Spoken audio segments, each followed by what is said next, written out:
Hi everyone, I'm Jen. I wanted to share a little bit of my adventures. Certainly, the Mandela Effect is the probably one of the biggest adventures that I've experienced, but part of my history, his story, her story, part of my story, part of my history is that yes, I have had dinner with the President of the United States, and this was back in '82. And okay, so backtrack in high school, my best friend called me. She had a babysitting commitment, wanted to go out instead, asked me to cover. That was the beginning of my relationship with watching little baby Elizabeth, who was 1 at the time. And whenever Tammy could not babysit for them, I would babysit for Elizabeth. And then when I was looking for a job for the summer, I got a job through baby Elizabeth's father because he was a speechwriter for a political party. So there I am dealing with basically the Washington, D.C. crowd. I lived in Europe and Asia and then the DC area, and most people were really impressed with the DC vibe and whatever. I'm too casual. I'm not really impressed with people. I don't know. That sounds rude, but whatever. So it was interesting to observe people and their behavior of working in DC. But whatever. I was one of those people for a few weeks, and then one of the best parts about it is that I got to meet a person my age from the Illinois area. And she had an internship, our internship time periods overlapped each other. So we got to know each other. And then after I left, a couple weeks into it, she called and said they're looking for volunteers because the president is coming into Virginia for a dinner, and all these diplomats and stuff were coming. So, she was asking if I would volunteer for the behind the scenes stuff. So I said sure. And then I, took the metro down there and the subway, and ding, ding. I just had that flashback. That's the sound of the subway back there. Oh, my cat's coming now. Anyhow, whatever. So there I am in a hotel room with a whole bunch of people. Hey, baby. With a whole bunch of people. Come here. With a whole bunch of people and interns, and they're just, someone would say, all right, who wants to do this? And there would be little tasks that were ridiculous. Hey, baby. Like one person had to go fetch a certain type of cigars for a diplomat. Another person, my friend, had to stand outside the hotel and wait for a specific diplomat and escort him to the appropriate place. Well, it turns out he never showed up, so she was stuck outside waiting the whole time, all those hours.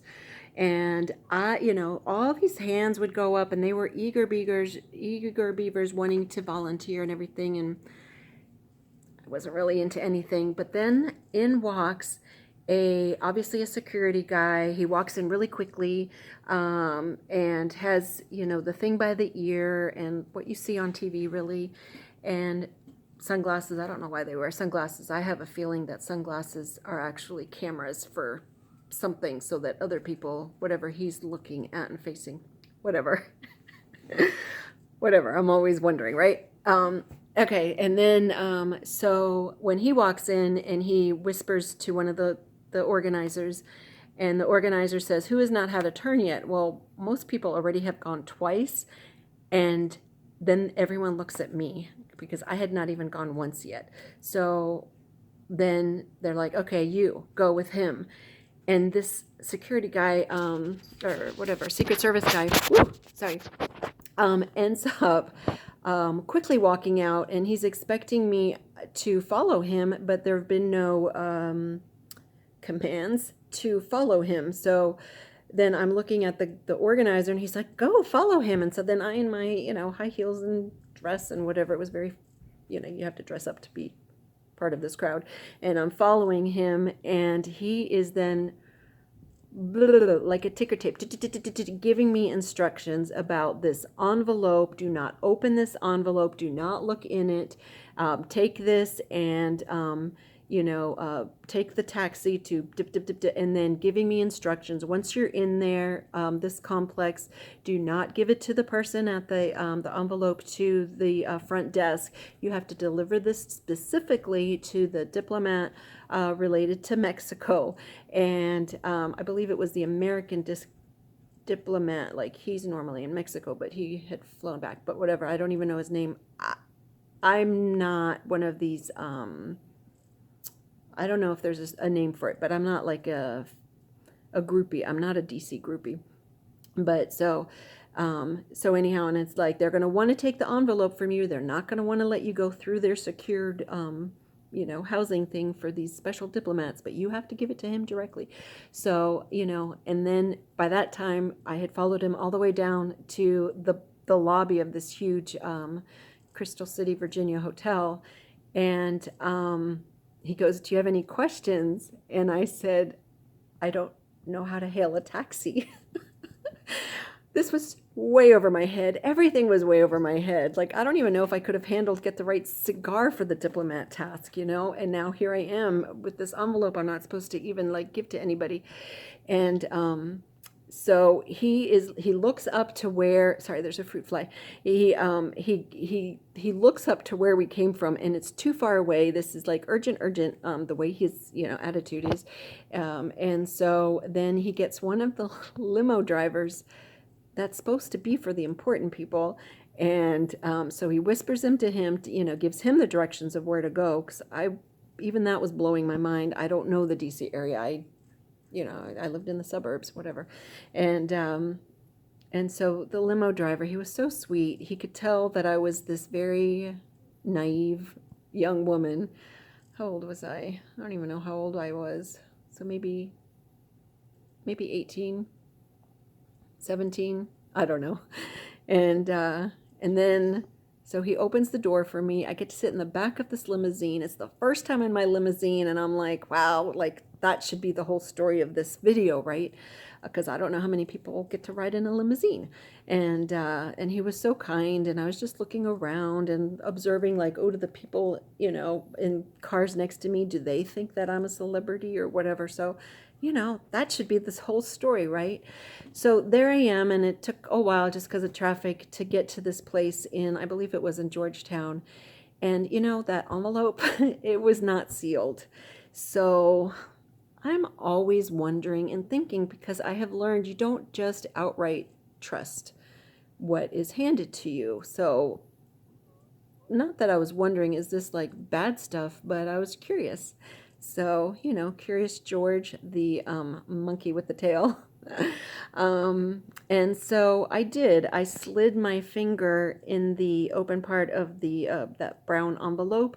You know how it's clasped. So I undid the clasp, and it wasn't, licked shut. So I know this wasn't right of me. You don't have to comment on that, or you can, but I already acknowledged this was not appropriate. And I pulled out the one piece of paper, and I read the first two lines, and then I was nervous. I was looking at the chauffeur, and every once in a while he'd look in the rearview mirror to check on me, I guess. And so I didn't want him to catch me, whatever. So I read the first two lines, and I slid it back and refixed the clasp. And that was it, right? So by that time, then pretty soon I'm at the, I'm so ridiculous. He parks the car on the side of the street, and he goes, "Okay, it's that building over there." And I said, "You're not coming with me?" No, he's just driving the car, Jen. But I don't, whatever. So I went in there, and, you have to get beeped in to two different doors for this building of important people. And it's like lodging sounds too peasant like, but whatever, it's fancy lodging, but in like Georgetown houses, building looking thing. And so when I go in by the counter, this man was like, just I explained to him what I needed to do. He goes, "Yeah, I'll give it to him." And I remember that part of what the Secret Service guy was saying. I'm like, no, I'm sorry. My orders are I can only hand it directly.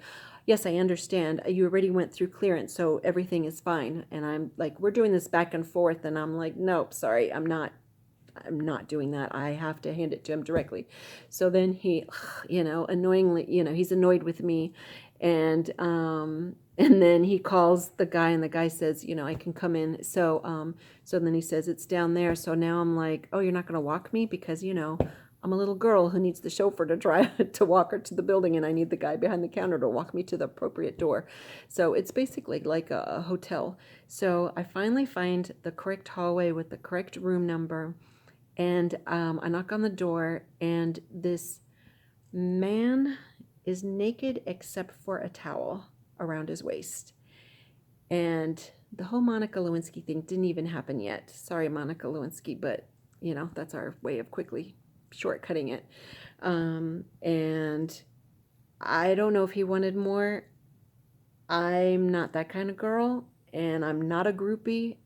Probably every other, maybe not my friend Chris, but pretty much every other girl would have happily been there with you, but whatever. So I don't know if that was your intention. It was awkward for me.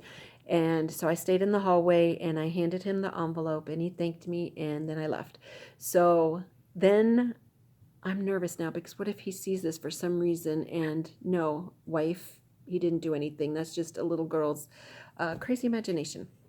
Okay, so then I go back, find my way out, go back to the chauffeur, and then by that time, I got back, all the little tasks were done, and someone enters the hotel room where the volunteers are gathered and says, we need a couple women to stand at the top of the elevators where escalator, where the important people go down. So yes, they go through the security. Basically, they needed PYTs, pretty young things, to welcome them. So I am so ridiculous. I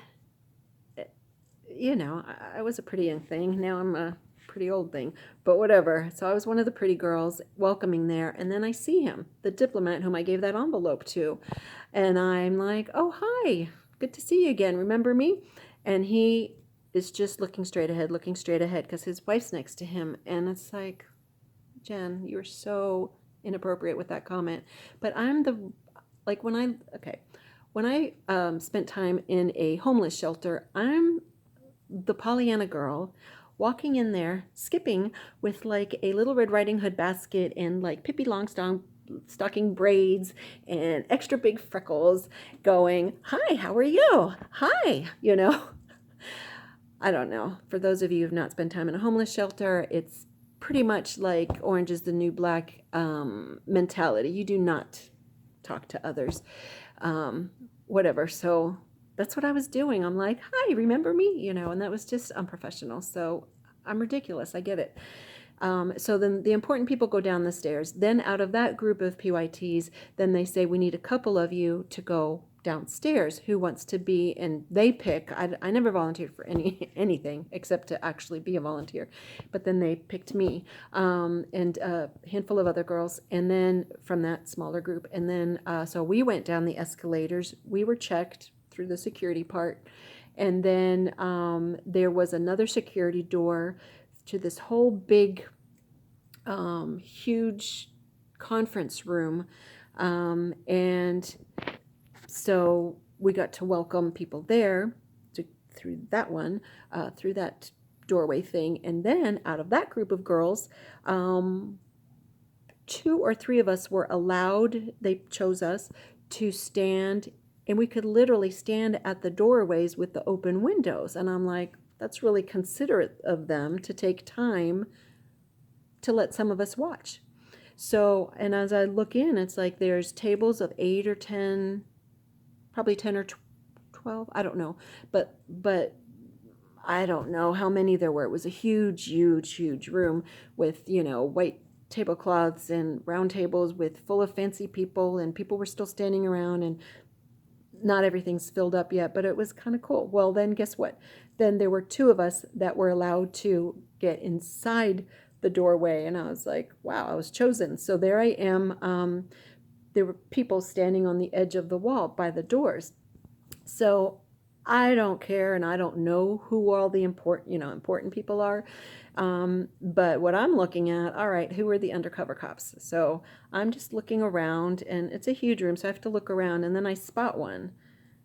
And then I'm looking to where he's talking, and then I can, I find another one, and then I go back to the first one, and they're wearing glasses. No, no, these were not wearing glasses. But then he looks at me, is what I thought. So all the way across all these tables from the other side of this huge room, he's looking at me, and I'm just like, why is he looking at me? Because I'm just a nobody. And then he is, I don't know if he did this or talking in, but then he talks to someone, and I'm looking, and then but his face turns away from looking at me, and then I'm looking at to where he's looking, and then I'm looking at where that person's looking, and all of a sudden, from my point of view, they're all rushing through this huge crowd, but rushing towards me. And all I did was freeze. I just froze. And then people around me were like scattering, or like they're confused too, but I just froze. And then the first one that came to me went past me. Because, Jen, not everything is about you. But the person behind me had been leaning on the door handle, one of those barred door handles, and I guess that was enough of a breach of security that was something. So they dealt with that person. And then there I am. And then I was chosen to sit at one of the tables, and that's why they were letting the PYTs come down, because we are seat fillers. And so I'm now find myself sitting, and I didn't even do my nails that day or anything. It's like, what am I doing? I'm in front of all these important people. I don't know who they are. And this one lady, she kind of had like a sarong thing. I love you, woman, because you knew I did not belong. I'm sure everyone knew I didn't belong. But, this way seat fillers are like so that every table looks full.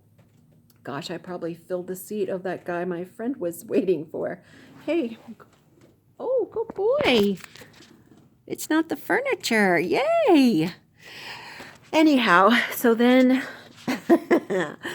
I'm having dinner with all these freaking silverware. And, like here, I'm just literally toasting bread and melting cheese and eating that with a knife and fork, if that, while I'm standing up on the counter. So I don't do things sitting down. I mean, of course I was younger then, but it's just funny. I'm not a fancy person at all. And so the woman would then look down, and her eyeballs would show me which utensil to use for which meal and for which thing. She was so amazing. So there I am having to frickin' work out what to do, play important person. And so then, we ate, whatever. And so then, sort of like at a wedding, but huge, there's an elevated platform where there's a rectangular table. And who's up there? Important people, maybe 6 or 8.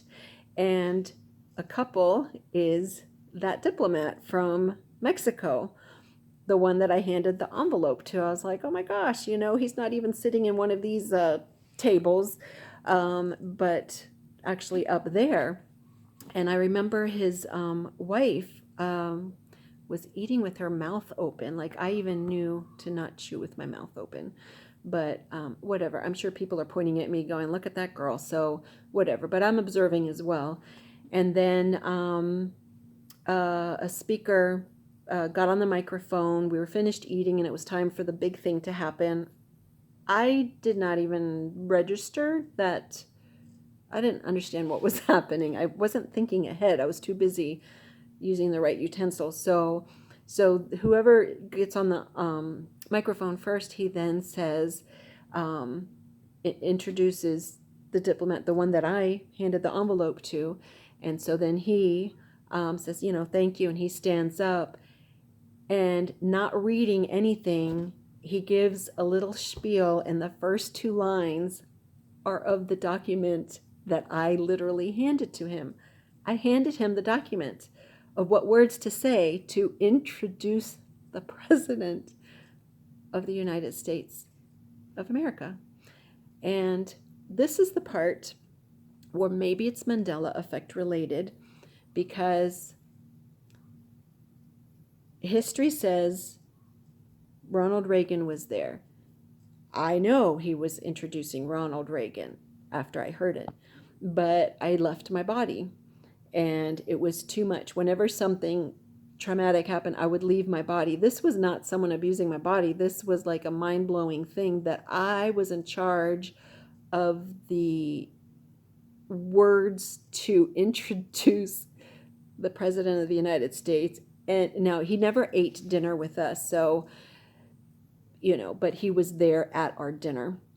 I guess the president eats his own food and whatever, but, and then that's my experience where I ended up having somehow dinner with the president in a weird roundabout way. And I love you. I'm full of little adventures, and